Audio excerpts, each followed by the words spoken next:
Eva und die Blau plant. Das ist ein warmen Sommerdach.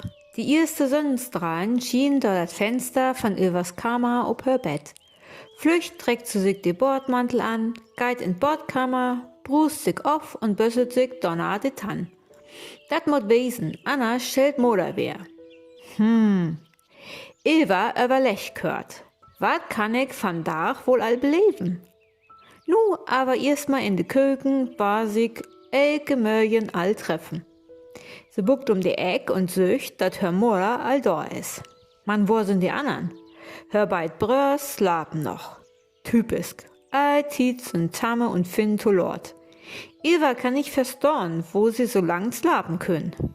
Mutter Inge vertellt Eva, dat hör Vater alt na Arbeit is. Die Vater und paar Anna Elfen und die Wald magen in Lütje See. Demut für die Tukum Regen Chlorwesen. In Sommer können sie denn in See baden und dort in Winter stöfen. Nu war da Tiet die Brös obzuwagen. Sönner die Beid fangen sie nicht an zu frühstücken. In Draft löppt sie in die Slabkammer von die Beid, trägt hör als elke Mörgen die Deckens weg und legt die für die Tür. Blut so ist das sicher, dass sie obstorn. Das klappt auch an diese Mörgen und zet hier lauter frühstücken all zusammen. Danach gehen die drei munter nach die Elfenschule. Von da verklort die Meisterschke, welche Planten im Sommer sammelt worden und welche davon man eten kann. In Mathematik wird regnet. Dabei hebt hör Brör Finn Faken. Die stons, dass die 2 Jahre oller is, mit hör und die anderen Kinder in einen Ruhm unterricht wird.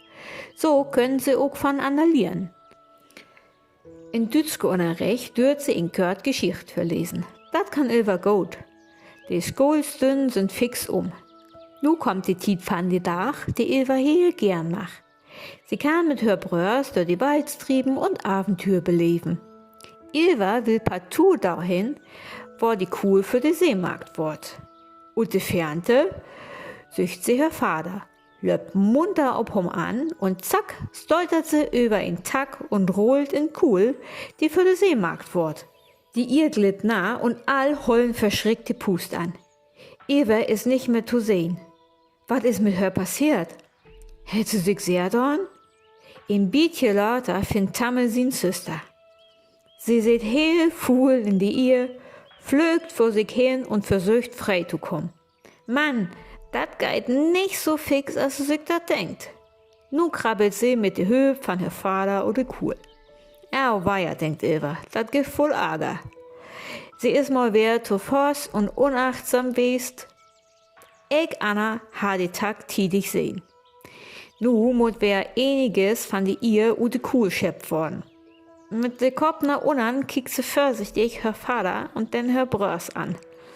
Man, die beid können sich dat Lachen hast nicht verkniepen. Eva sucht mit all die ihr in her Haar, in de Ohren dat Gesicht und an her Klär lustig hut. Her Vater und auch die Anna Elfen schälen nicht. All sind blied, dat Eva nix passiert ist.